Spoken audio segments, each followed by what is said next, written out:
Samantala, bukod sa Prime Water, inirereklamo na rin ng mga consumer ang iba pang water concessionaire na palpak na nga ang serbisyo ay mataas pang maningil.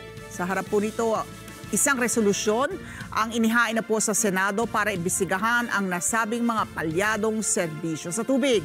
Mayan Corvera sa report.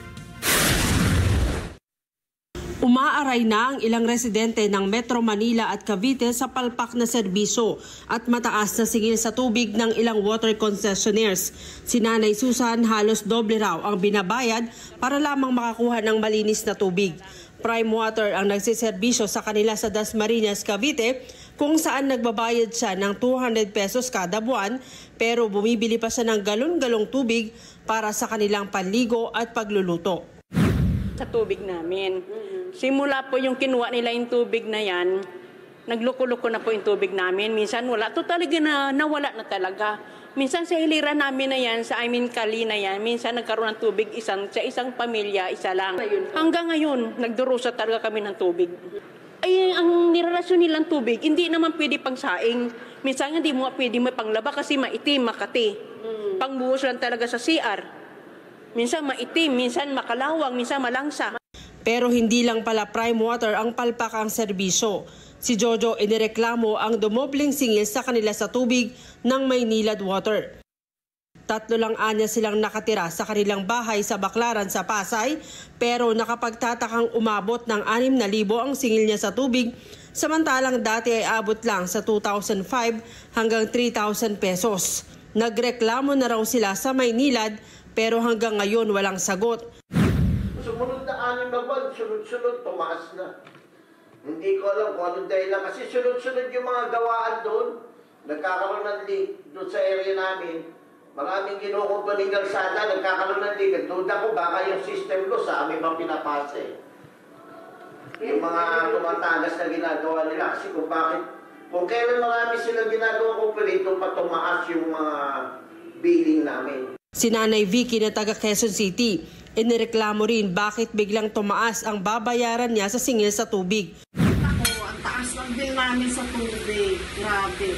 Halos tumubli siya. Wala naman kaming dinagtag na mga tao. Tapos, minsan walang abiso. Bigla na lang walang katubig-tubig. Hindi sila agad-agad nag-aabiso ng pag nawawalan ng tubig.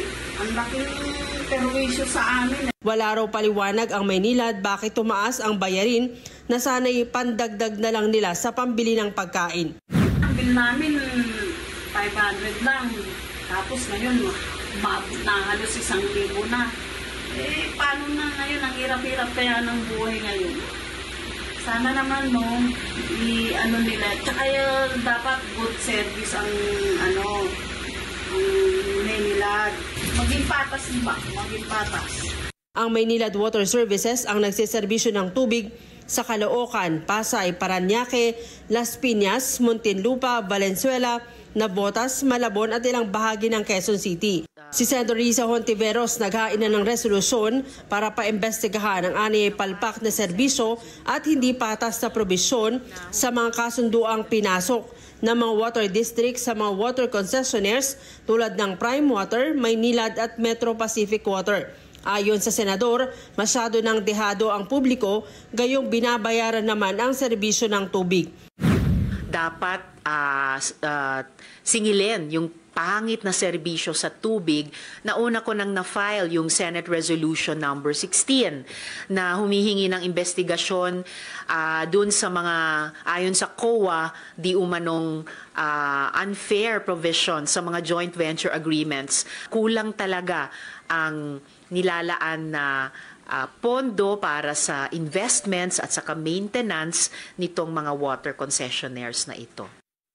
Nauna nang binatikos ng Pangulo sa kanyang sona noong Lunes ang masamang serbisyo sa tubig. Ayon sa Local Water Utilities Administration o LUA, Nakapagsumite na sila ng report sa Pangulo at tiniyak na may mananagot sa palpak na serbisyo. Ayon kay Lua Chief Jose Moises Joy Salonga, nagpapatupad na ang ahensya ng komprehensibong stratehiya para ma-overhaul ang magulong joint ventures sa pagitan ng local water districts at mga private firms sa ilalim ng joint venture agreements. Idinepensa naman ni dating Senador Cynthia Villar ang prime water na pag-aari ng kanyang pamilya. Ayon sa dating mambabatas, pinag-aaralan ng kanilang pamilya na bitawan na ang serbisyo sa tubig. Ay, palagi naman niya binibira ang prime water. Ang prime water, meron lang kami mga bayan na sineservice, hindi lahat sineservice namin. And merong mga bayan na talaga may problema sa tubig.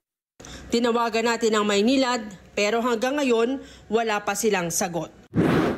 Mayan Corbera para sa Mata ng Agila, matatag, matapang, matapat.